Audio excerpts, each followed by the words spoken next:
Instructor Sable was responsible for the largest group of multi-world children in the entire school. Students from all across the galaxy attended his classes, where they not only gained knowledge but also learned about each other in different cultures. However, issues arose when Julie, the first human child to attend the school, joined the class. Julie was an enigma to the other students, as her home planet, Earth, was shrouded in mystery and legends, often referred to as a death world or uninhabitable. Instructor Sabal believed the stigma was the reason Julie ended up eating her lunch alone in a dark, secluded corner of the common area every day. He had observed Julie attempting to befriend her classmates, but they were too wary of her to reciprocate her efforts. To address this, he decided to demonstrate to the entire class how alike they all were, regardless of their homeworlds. After all, every world could be considered a death world in some way, and all planets had areas that were uninhabitable. Instructor Sabal was confident that once the mystery and fear surrounding Julie dissipated, friendships would blossom. With this goal in mind, he assigned the class a project. In 3 weeks, I will require a video presentation from each of you depicting your homeworld, with special attention to its dangers, both animal and geological.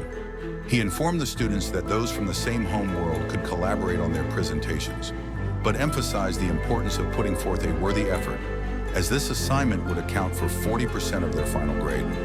As the deadline approached, every student worked diligently on their presentations, focusing on the dangers and perils of their respective worlds. On presentation day, Julie was scheduled to present third. She sat nervously, eager to hear about the dangers of the other worlds.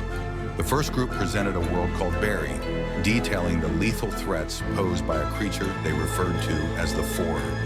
They showed a video of a small, furry creature with a bushy tail. "Watch what happens here," one presenter exclaimed, as the video depicted the creature hissing and slashing at a piece of cloth. The class gasped at the sight of its razor-sharp claws. "If that had been your arm, this beast would have cut it to the bone." The classroom erupted in applause, but Julie looked confused. Noticing her furrowed brow, Instructor Sabal asked if she had a question. "Wasn't that just a house cat?" Julie replied, prompting a small laugh from the class. Instructor Sabal held up his hand for silence, though he couldn't hide a smile. "No, Julie, that animal is a vicious beast. It would not be appropriate to keep it as a pet, at least not if you value your life." Still looking perplexed, Julie nodded and awaited the next presentation. The second group then introduced their world, explaining that nothing was more terrifying than what they called death from the skies.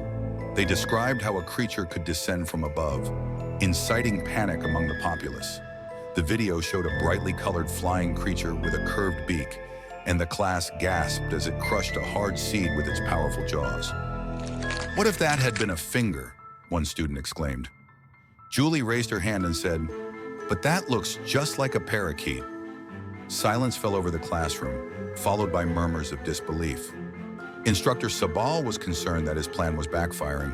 Julie's behavior, which was typically pleasant, was bordering on defiant. "Okay, Julie," he said sternly, "please come up and give your presentation." For reasons she couldn't understand, Julie felt nervous and remained seated. "Instructor, I fear I may have misunderstood the assignment," she admitted. "I thought we were supposed to show the dangers of our planet, not just the dangers of our pets." Instructor Sabal was taken aback.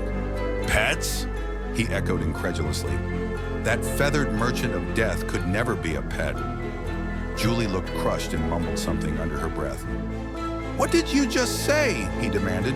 A student next to Julie stood up. "My 4-year-old cousin has a stupid parakeet." Instructor Sable glared at Julie. "You will now give your presentation, or I will contact your parental figures, and you will receive a 0 for this assignment."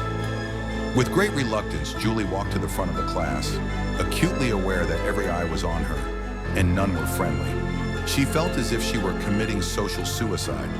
If they thought a parakeet was dangerous, she dreaded what they would think of her presentation.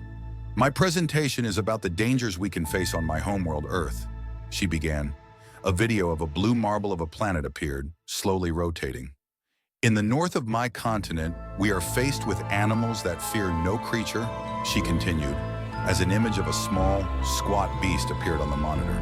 The scene shifted to a picturesque landscape covered in snow when suddenly, the creature burst from the ground, sending white powder flying in all directions.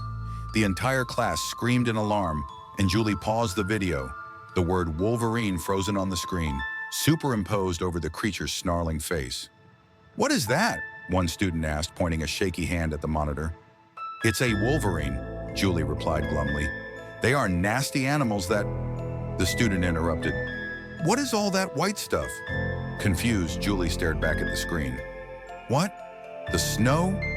S-N-O-W, the student echoed, incredulous.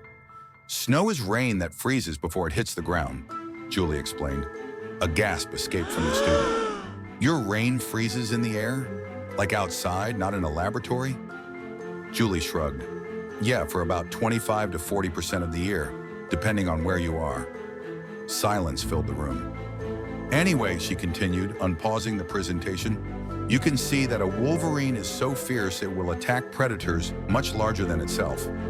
She showed a clip of a small wolverine snarling and advancing on a grizzly bear. "What in the seven hells is that?" a student screamed, pointing at the massive creature on the screen. Julie paused the presentation again. "That's a bear. Bears are all over my home world," the student stammered, trembling in his seat. "All over? How are you even alive?" Julie laughed. "Oh, bears are bad, all right, but there are much worse things on Earth than bears." "You must be lying," a voice said, and it took Julie a moment to realize it was her instructor, who was shaking with fear, though he was smiling. Julie fast-forwarded her presentation to a serene image of clear, calming water. 71% of my planet is covered in water," she said.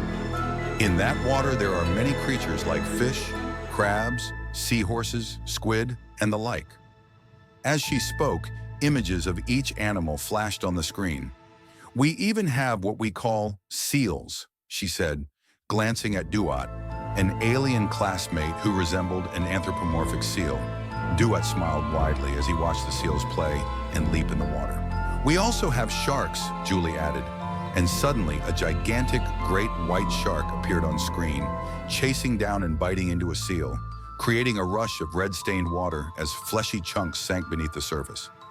The class erupted in a mix of awe and horror, and for the first time, Julie felt a sense of connection with her classmates as they shared the experience of fear together.